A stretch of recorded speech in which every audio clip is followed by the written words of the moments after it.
Hola, buenos días. Mi nombre es Nieves Pérez y en primer lugar me gustaría agradecer a la organización por la oportunidad que me presta para poder participar en esta mesa de comunicación. Os voy a hablar de los perfiles profesionales vinculados a la lengua de signos. En un principio me gustaría explicar qué supone el dominio de una lengua. El dominio de una lengua no solo consiste en conocer el código lingüístico, sino que tenemos que dominar el acto comunicativo que se realiza a través del código lingüístico, los aspectos culturales de la propia lengua y sociales, los modos y las maneras en que se transmite esa lengua.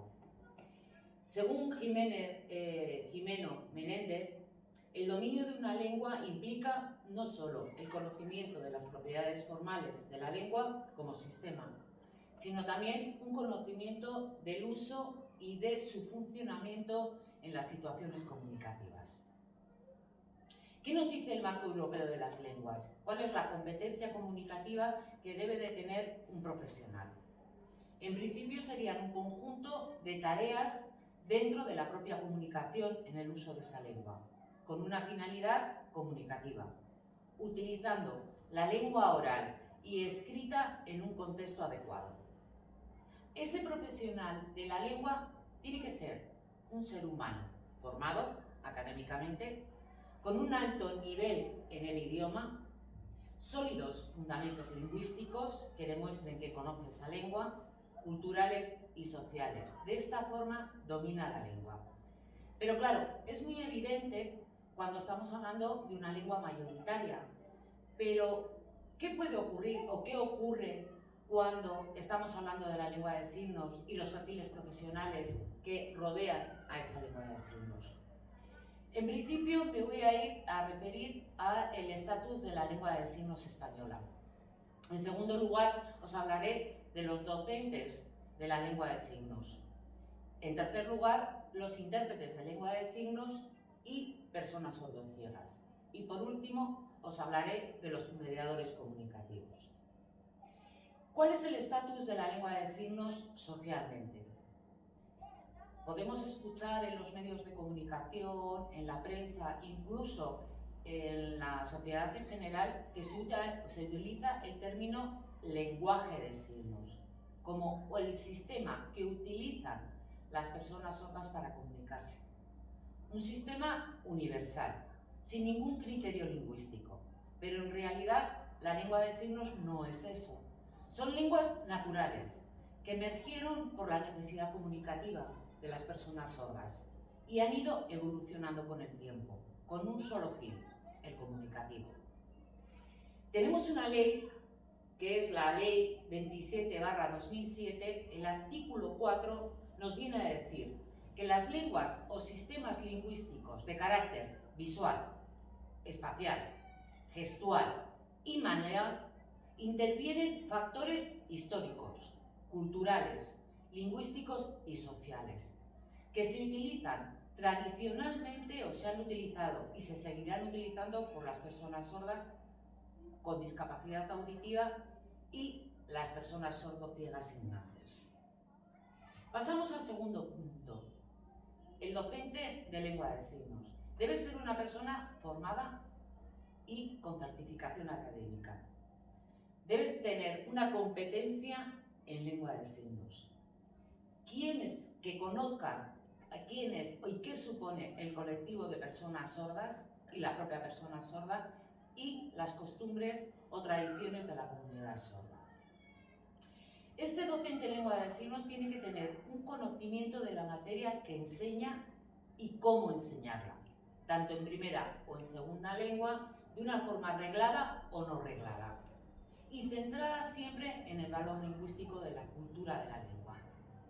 Por lo tanto, deberá estar en posesión de la especialidad del idioma en cuestión o de la habilitación lingüística para el desempeño de su formación o su puesto de trabajo.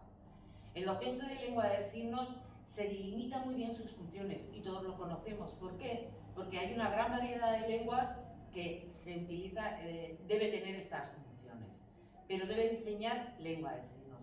Pero ¿qué ocurre con las otras dos profesiones? ¿Cuáles son sus similitudes y diferencias? Vamos a verlas ahora. ¿Quién es el intérprete de lengua de signos?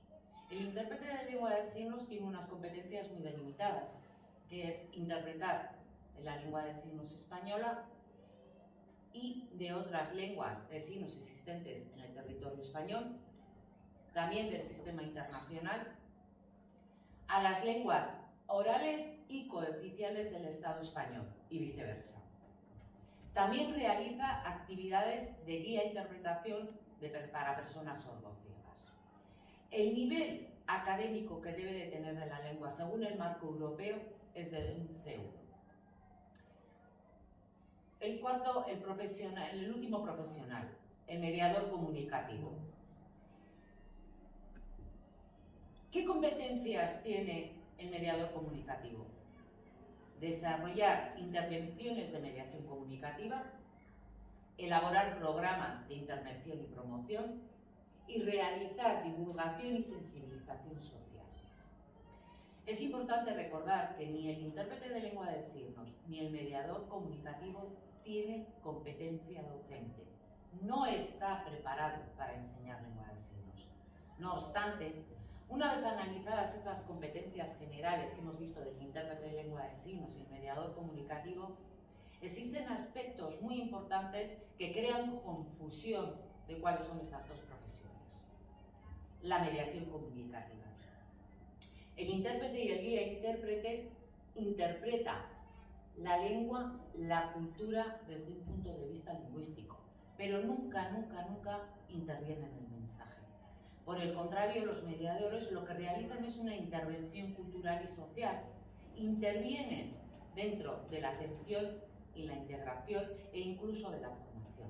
Lo que hace es un papel de asesorar. Podríamos decir que intervienen en el mensaje. Con lo cual, la lengua de signos es una lengua muy desconocedora en la sociedad, con un estatus que no tienen otras lenguas. Es una lengua minoritaria y minorizada. El docente de lengua de signos no existe formación reglada en lengua de signos, ni siquiera dentro de la educación. El intérprete y guía intérprete y los mediadores son profesionales diferentes, como ya hemos dicho, y una no sustituye a la otra.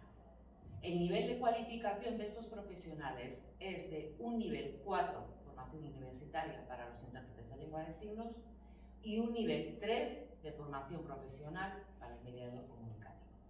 Bien, he hecho un pequeño repaso o una breve exposición de cuáles son las tres profesiones, pero estas tres profesiones se vinculan en algo muy importante, y es la lengua de signos.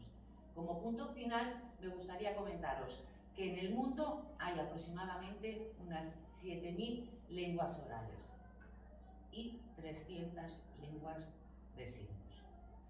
Muchas gracias por su atención y quedo a su disposición por si necesitan hacer alguna pregunta o alguna aclaración.